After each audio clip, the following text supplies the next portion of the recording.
Hello, good evening, students. Today in 10th class mathematics, we are starting a new chapter, applications of trigonometry. Applications of trigonometry. इसको अभी हम लोग Heights and distances भी बोलते हैं. Heights and distances. इसमें we will be measuring the height with the help of distances. Heights measure करना generally and practically is not so easy as compared to the measurement of distances. Distances are measured on the ground and heights जो है, जैसे suppose inaccessible object है. Inaccessible मतलब जहां तक आप पहुंच नहीं सकते. Suppose you are having a very high cliff. एक ये कोई cliff है और इसके टॉप तक पहुंचना आसान नहीं है. It is not easy to reach the top of the mountain. अब अगर आपको इसकी हाइट मेजर करनी है तो you should be knowing the vertical distance from this top to the ground. तो ग्राउंड में ये वाला पॉइंट भी इनएक्सेसिबल है, यहां पर भी नहीं पहुंच सकते. तो अभी हम लोग क्या करते हैं, with the help of some horizontal measurements, कुछ हॉरिजॉन्टल मेजरमेंट्स और डिस्टेंसेस की मेजरमेंट की मदद से हम लोग इसकी हाइट कैलकुलेट कर सकते हैं. ये अभी हम लोग इसमें सीखने वाले हैं. तो इसके पहले कि अभी हम लोग इस टाइप की कुछ एप्लीकेशन स्टार्ट करें, we will be defining some basic concepts, है ना. कुछ बेसिक कॉन्सेप्ट्स आपको इसके बारे में बताने वाले हैं. तो सबसे पहली चीज तो अभी हम लोग बोले तो line of site. Line of site, site यानी लाइन ऑफ साइट यानी विजन. किसी ऑब्जेक्ट को अगर आप ऑब्जर्व कर रहे हो, suppose this is the top of a tower. हम लोग टावर को, बिल्डिंग के टॉप को या ट्री को हम लोग किससे रिप्रेजेंट करेंगे? We will be representing these by lines, है ना. हम लोग लाइंस की मदद से इनको रिप्रेजेंट कर देंगे. Just one. तो इसमें अभी हम लोगों ने बोला suppose this is the top of the tower and here someone is standing. Here someone is standing and this is the I of the observer. Suppose this is the eye of the observer and the line joining the eye of the observer and to the object which is being observed. आप जिस observer को देखें, जैसे suppose this is the observer and he is viewing this point. This is the point being observed. बहुत simple तरीके से बता रहे हैं, ध्यान से देखना. तो line joining the eye to the point which is being observed, this will be termed as line of sight. Line of sight. इसको सिंपल भाषा में बोले भाई, जिस डायरेक्शन में आप ऑब्जेक्ट को देख रहे हो उस डायरेक्शन को लाइन ऑफ साइट बोलते हैं. सपोज कोई ऑब्जेक्ट ऊपर की तरफ है तो आई से उस ऑब्जेक्ट के टॉप तक, suppose there is a tower and you are trying to see the top of the tower, then the line joining the eye to the top of the tower will be termed as what? The line of sight. ऐसा कुछ हो सकता है. Suppose you are observing an object which is lying somewhere below and you are standing on the top of a high rise building. आप किसी high rise building में हैं, या suppose you are standing on the first floor. First floor of a building पर अगर आप खड़े हैं और ground में किसी चीज को देख रहे हो, तो line joining the eye and the point or the object which is being observed. आप eye को उस पॉइंट से ज्वाइन करो जो जिसको आप देख रहे हो, उसको अभी हम लोग लाइन ऑफ साइट बोलते हैं, है ना. तो लाइन ऑफ साइट बिल्कुल क्लियर रहना चाहिए. It is what? The line, it is the line joining the eye to the point which is being observed. ठीक है. तो सबसे पहली चीज अभी हम लोग ने इसमें डिफाइन की है, क्या? Line of site. अब इसके बाद आ जाते हैं लाइन ऑफ साइट के बाद. Suppose you are standing somewhere here. आप इस हाई राइज बिल्डिंग के ऊपर कहीं पर हैं and this is the position of the eye and you are observing something on the street. This is there is an object which is lying on the street. This may be an animal which is on the street, है ना. हम लोग ये मानकर चलेंगे जो object आप observe कर रहे हो उसको आप एक पॉइंट ऑब्जेक्ट जैसा मान सकते हैं, है ना। और इस आई को अगर आप इस पॉइंट से ज्वाइन करें, आई को उस पॉइंट से ज्वाइन करें जिसको आप ऑब्जर्व करें, तो ये लाइन ऑफ साइट आ जाएगा, लाइन ऑफ साइट। अब जिस पॉइंट से आप ऑब्जर्वेशंस कर रहे हैं, from the point where you are making these observations, if you are drawing a horizontal line, ये horizontal line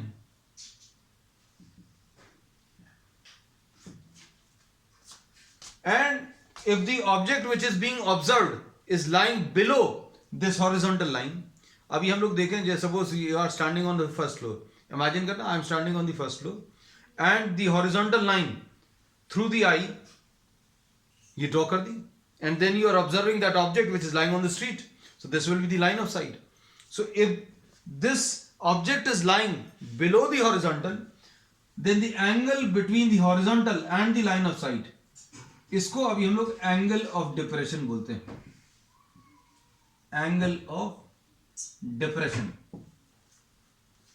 तो एंगल ऑफ डिप्रेशन क्या है?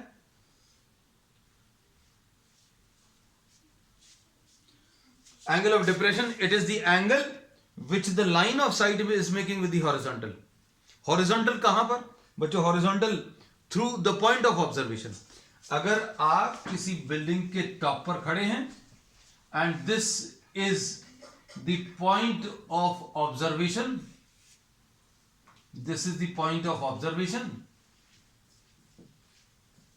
and this is the object being observed, तो इनको ज्वाइन करने वाली लाइन ये लाइन ऑफ साइट है। और इस पॉइंट ऑफ ऑब्जर्वेशन से अगर ये ऑब्जेक्ट नीचे लाई कर रहा है तो ये line of sight it will be lying below the horizontal line and this angle will be termed as angle of depression. अब किसी जगह से आप ऊपर के ऑब्जेक्ट को देख रहे हो तो क्या होगा? हॉरिजॉन्टल ये लाइन है, लाइन ऑफ साइट ऊपर की तरफ है, तो अभी हम लोग क्या बोलेंगे? Then the angle which will be made between the line of sight and the horizontal, that will be termed as angle of elevation. तो एलिवेशन कब बनता बच्चों?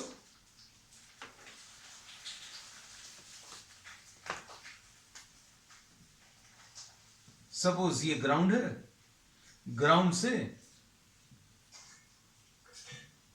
टावर के टॉप पर आप एक फ्लैग को ऑब्जर्व कर रहे हो, this is the point of observation,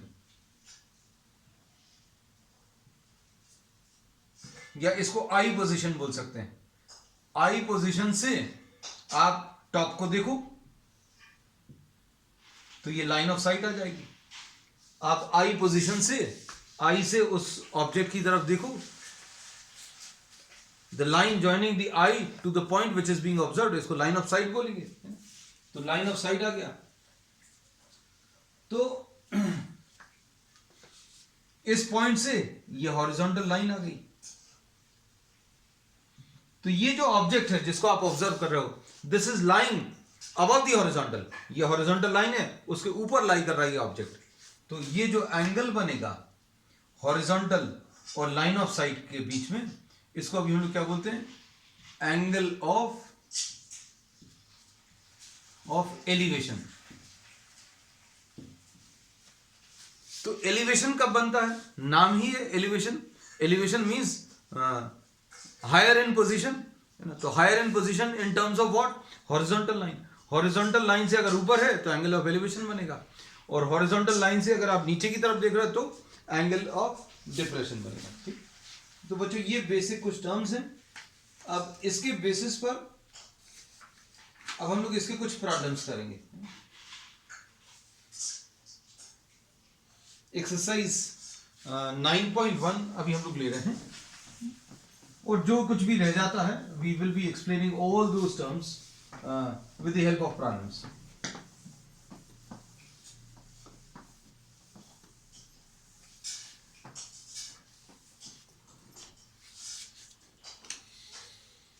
Exercise 9.1.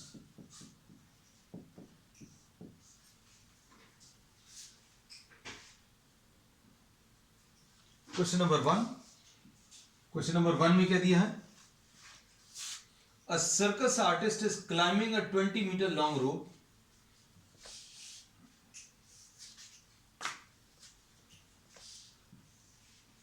Diagram is given. This is the rope. और इसकी जो लेंथ दी हुई है, this is 20 meters. 20 meters. The circus artist is climbing a 20-meter long rope. So AC is the rope, and this rope, which is tightly stretched and tied from the top of a vertical pole. बच्चों ये एक पोल है which is fixed to the ground. Imagine कर लेना बच्चों, देखो ये ऐसा कुछ डायग्राम है. This is the pole and this is the ground, and here you are having what? यहाँ कहीं पर ये अगर पोल है तो अभी इन्होंने क्या किया हुआ है, इस पॉइंट से एक रोप टाई की है, कहां तक? ग्राउंड तक. And the length of this rope is 20 meters. Find the height of the pole. Height of the pole ये निकालना है. तो हाइट ऑफ द पोल बच्चों, suppose we are marking this edge h. इस पोल की हाइट को अभी हम लोगों ने h मार्क कर दिया. तो अब आपको ट्रिग्नोमेट्री में थोड़ा सा बेसिक्स डायग्राम को आपको एक्सप्लेन करना पड़ेगा, कुछ कुछ चीजें बतानी पड़ेंगी. और इन्होंने बोला angle made by the rope with the ground is 30 degrees. ये 30 डिग्रीज दिया है. तो हम लोग क्या बोलेंगे बच्चों, इसमें क्या चीज बता सकते हैं? A B is the pole, vertical. A C is the rope making 30 degrees with the ground, या फिर हॉरिजॉन्टल, ऐसा भी लिख सकते हैं. ठीक है. अब हाइट ऑफ द पोल निकालना. अब इसमें देखो बच्चों, आपको ये कैलकुलेट करना और ये निकालना है. तो ये 30 डिग्रीज के लिए परपेंडिकुलर है और ये हाइपोटेन्यूज है. तो अब हम लोग क्या करेंगे, इन ट्राइंगल एबीसी ट्राइंगल में साइन 30 ले सकते हैं. तो साइन 30 क्या आ जाएगा? Sine 30 will be perpendicular AB upon hypotenuse is what AC. तो साइन 30 कितना आ गया? 1/2. AB को अभी हम लोगों ने h लिख लिया, AC को 20 मीटर्स. h की वैल्यू बच्चों 20 डिवाइडेड बाय 2 यानी कि 10 मीटर्स, ऐसा कुछ आ जाएगा. So h is what? 10 metres. So height of the pole is 10 metres. ठीक. अब देखो क्वेश्चन नंबर 2.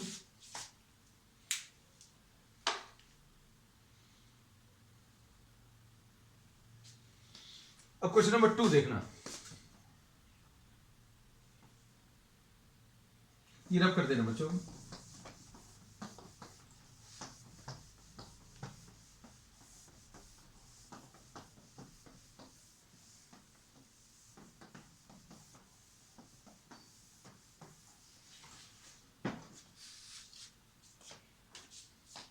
अब क्वेश्चन नंबर 2 पढ़कर देखें. I'll just read the statement of the problem. A tree breaks due to storm and the broken part bends so that the top of the tree touches the ground, making an angle of 30 degrees with it. देखो इसमें इन्होंने क्या दिया हुआ है,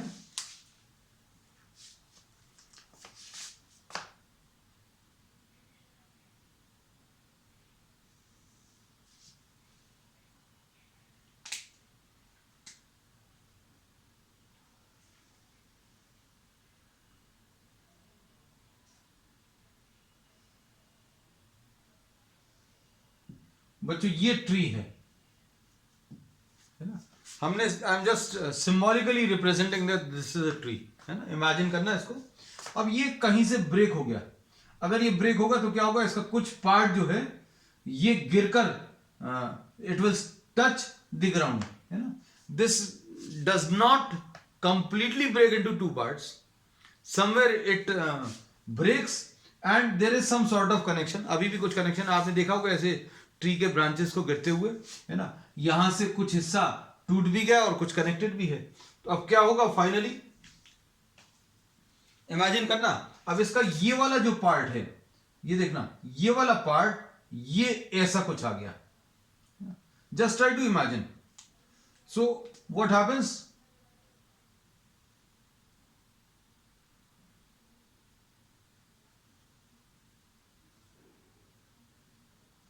ये ऐसा कुछ डायग्राम.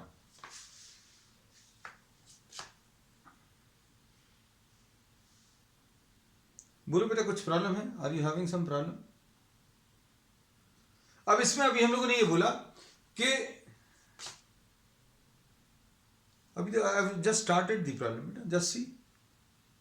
इसमें क्वेश्चन में ये दिया है that this is a tree and tree is standing upright, और फिर क्या होगा, इसका कुछ पार्ट ये किसी जगह से टूटकर ग्राउंड पर गिर गया, है ना. तो अभी हमने ये बोला कि ये सपोज इस पॉइंट से टूटकर ये ग्राउंड पर गिर गया. So this is the complete tree. हमने ग्रीन कलर स्पेसिफिकली इसलिए बनाया क्योंकि ग्रीन सिंबलाइजेस व्हाट, ट्री. तो ये वाला जो पार्ट है ये टूटकर जमीन पर आ गया, है ना. The upper portion touches and still there is some sort of connection. अभी कनेक्शन है, मतलब ऐसा नहीं है कि ये वाला पार्ट भी नीचे आ गया.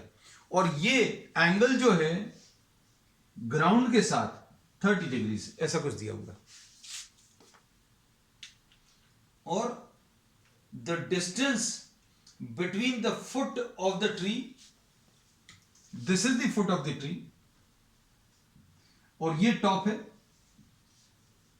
ना. टॉप को बच्चों अभी हम क्या कर रहे हैं, सिर्फ आपको थोड़ा सा अलग दिखाने के लिए ये रेड कलर दिखा दे रहे हैं. तो ये देखो टॉप जो है टूटकर ऐसा कुछ आ गया. अब प्रॉब्लम में क्या दिया हुआ है, the top of the tree falls to the ground and the distance between the foot of the tree to the point where the top touches the ground.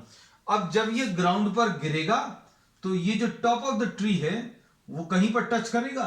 ये टॉप जहां पर टच कर रहा है उसका फुट ऑफ द ट्री से जो distance है वो 8 मीटर से, ये दिया होगा. अब आपको क्या करना है, प्रॉब्लम में क्या पूछा, find the height of the tree. Height of the tree calculate करना है. अब देखना, सपोज ये ए है, ये बी है, ये सी है, तो इसमें और इसको डी लिख दिया. अब इसमें A B C,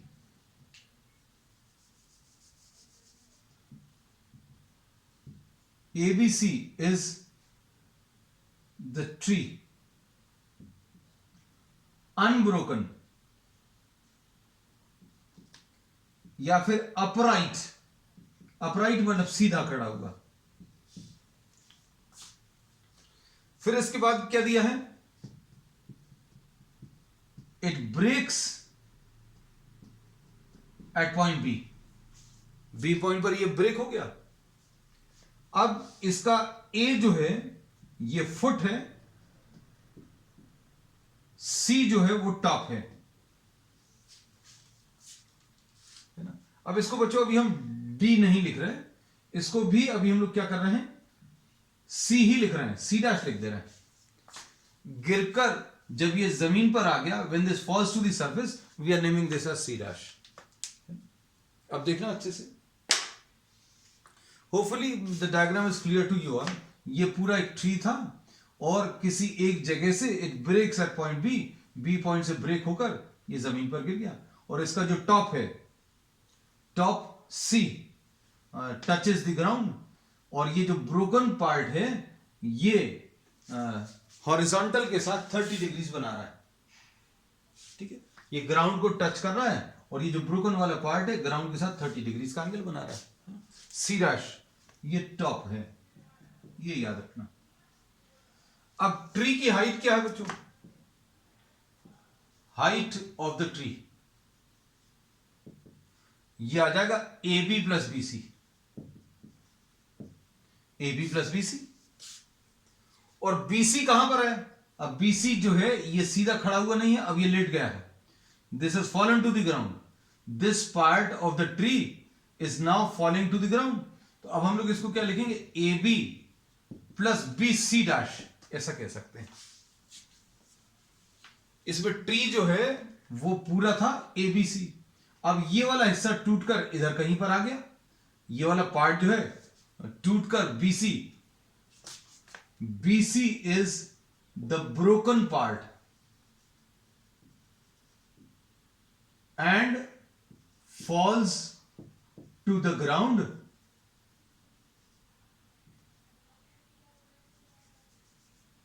and is shown as BC dash.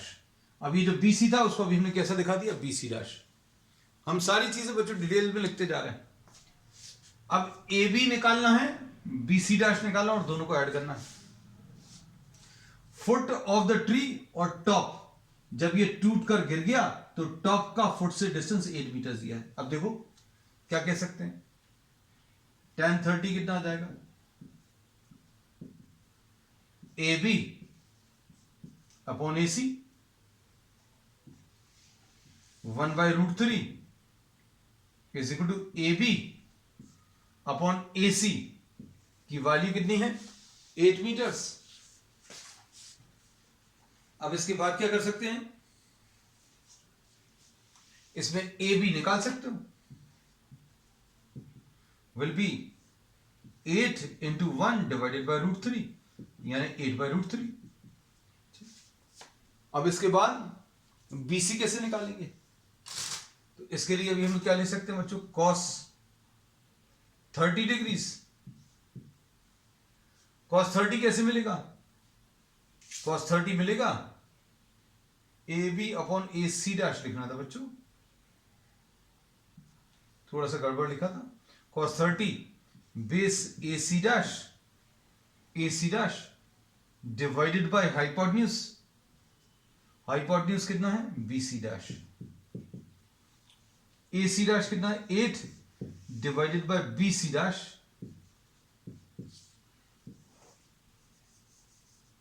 अब इसमें √3/2 is equal to 8 upon BC dash and BC dash will be equal to 8 into 2 divided by √3.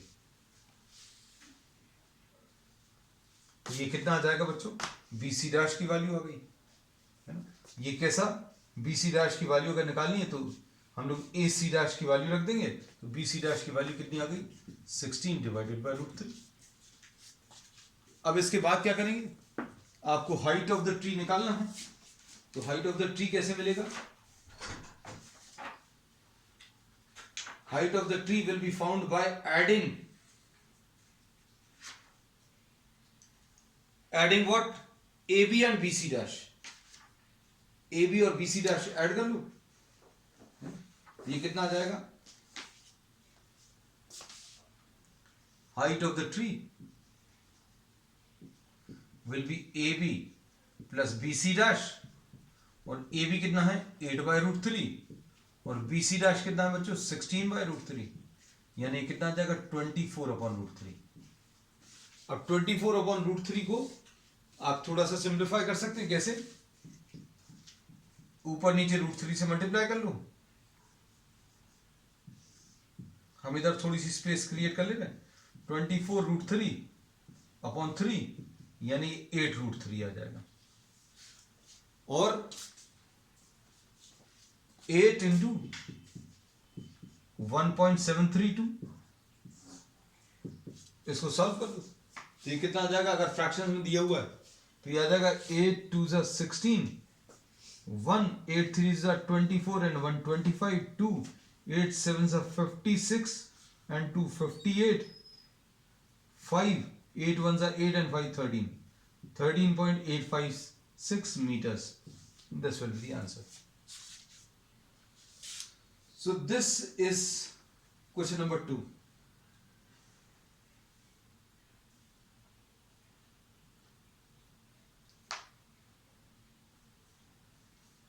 अब क्वेश्चन नंबर 3 देखो. A contractor plans to install 2 slides for the children to play in a park. For the children below the age of 5 years, she prefers to have a slide whose top is at a height of 1.5 meters and inclined at 30 degrees. For the elder children, she wants to have a steep slide at a height of 3 meters and inclined at 60 degrees. अच्छा, length of the slide बताना है। अभी question को समझो अच्छे से, है ना। ये क्वेश्चन तुम लोगों को तो अच्छे से समझ में आएगा because this is related to what slide.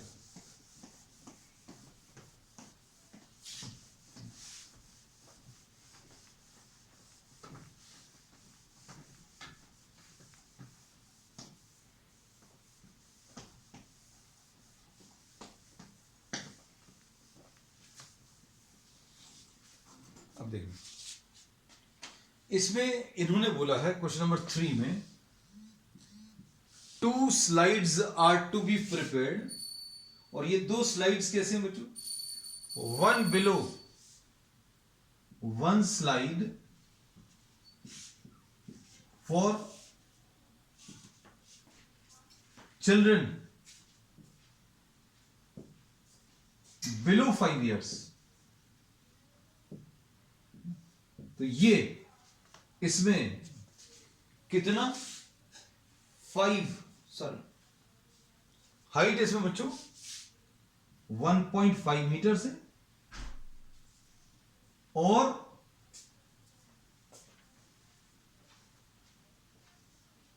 ये जो एंगल है 30 डिग्री से।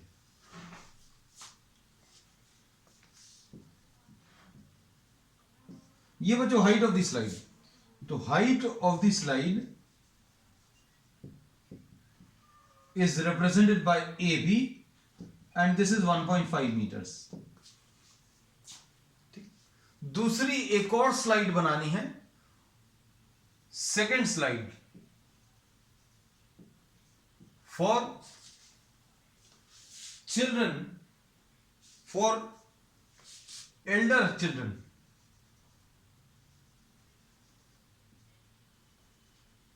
और इसकी जो हाइट है बच्चों ये 3 मीटर से, और ये थोड़ा सा ज्यादा स्टीप है, मतलब ये 30 डिग्रीज है, तो ये एंगल इन्होंने बोला 60 डिग्रीज। अब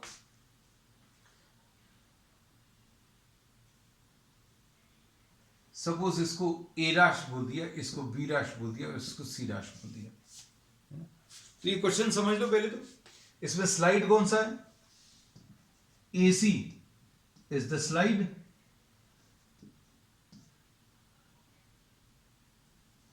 या फिर इसको ऐसा लिख दें, the length of the slide। AC is what? The length of the slide। यहां पर A dash C dash is the length of the slide। बच्चों 2 स्लाइड है, आप सोचकर देखना छोटे बच्चों की कौन सी होगी जिसकी हाइट कम है। बड़े बच्चों के लिए for elder children the height is 3 metres, और ये थोड़ा सा इजी स्लोप वाली है 30 डिग्रीज, और ये थोड़ा सा ज्यादा स्टीप स्लोप है क्योंकि एल्डर चिल्ड्रन के लिए 60 डिग्रीज। दोनों में लेंथ बतानी। अब दोनों की लेंथ के कैलकुलेशन बच्चों अभी हम लोग कर ले रहे हैं। यहां पर क्या बोलेंगे? sin 30। आपको ये सारी चीजें बच्चों एक्सप्लेन करनी पड़ेगी। If you are drawing the diagram in the exam, then you'll have to explain each and every term। sin 30 will be AB upon AC,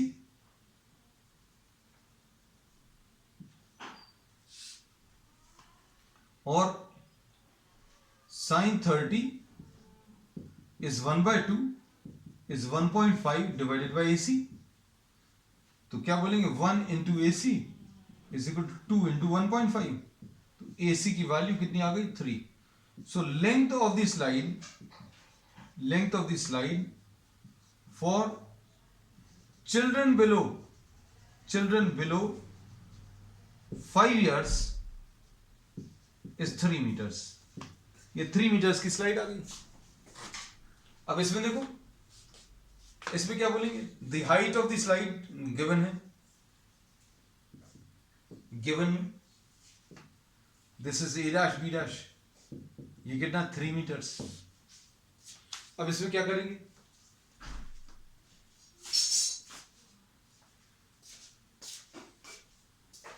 अब sine of 60 degrees will be equal to A dash B dash upon A dash C dash, ऐसा लिख सकते हैं।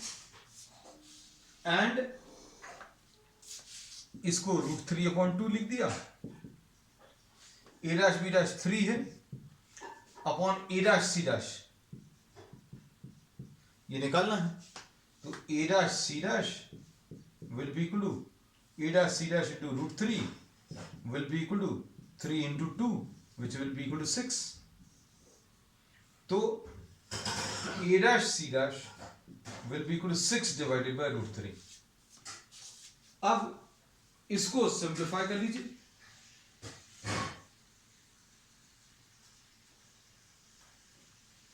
इसको simplify करने में 6 into √3 divided by √3 into √3, तो ये कितना आ जाएगा 6 into √3, √3 into √3 को 3 लिखते हैं तो आंसर इसका कितना 2√3 आ जाएगा। और √3 की वैल्यू बच्चों कितनी 1.732 रख लो तो आपको कितना आ जाएगा 3.46, देख लें, चेक करें, 1.73 into 2 है ना, तो ये 6 आ जाएगा, ये 4 आ जाएगा, ठीक, परफेक्टली ओके। क्वेश्चन नंबर 4 देख लो।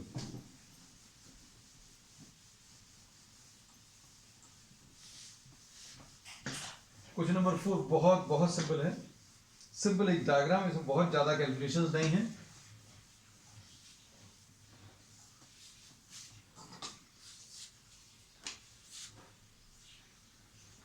The angle of elevation of the top of a tower from a point on the ground which is 30 meters away from the foot of the tower is 30 degrees. अब क्या दिया है question number 4 में, एक tower है, this is the tower, और ये A B is the tower, B is the foot of the tower, A क्या है the top of the tower. अब क्या दिया है, from a point 30 meters away from the foot, C is a point 30 meters away from the foot of the tower, तो BC ये 30 metres दिया है, यहां से एंगल ऑफ एलिवेशन, अब एंगल ऑफ एलिवेशन का मतलब क्या है, यहां से आप टावर के टॉप को देखो, यहां से टावर के टॉप को देखोगे, जब यहां से देखोगे ऊपर की तरफ तो ये लाइन ऑफ साइट आ गई बच्चों, ये लाइन ऑफ साइट आ गई। अब लाइन ऑफ साइट बना ली और यहां से हॉरिजॉन्टल बना लो तो ये हॉरिजॉन्टल लाइन आ गई,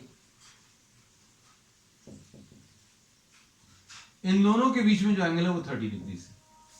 अब ऑब्जेक्ट को बच्चों देखो, ये हॉरिजॉन्टल लाइन है, अब यहां से टावर के टॉप को अगर आप देखोगे तो एंगल ऑफ एलिवेशन बनेगा, so angle of elevation is given कितना 30 डिग्री। अब आपको पूछा क्या है, प्रॉब्लम में पूछा है find the height of the tower, तो A B is the tower और ए बी लेंथ को हम लोग h लिखते रहे, तो साइन 30 कितना आ जाएगा बच्चों, sine 30 will be equal to, sine 30 की जरूरत तो नहीं है, sorry, tan 30 A B upon B C. अब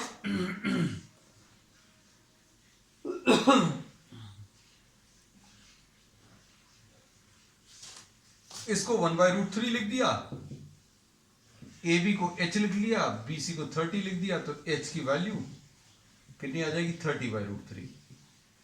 अब इसे √3 बच्चों डिनोमिनेटर से हटा लो, कैसे, डिनोमिनेटर को रैशनलाइज कर लो, ये 3 10s तो ये 10√3 आ जाएगा, तो h की वैल्यू बच्चों 10√3 यानी 10 into 1.732, ये 17.32 will be the answer. या तो 10√3 ऐसा डायरेक्टली या फिर 17.32. तो बच्चों आज के लिए इतना ही. We will continue with the remaining part of the exercise on the next one. That's all for today.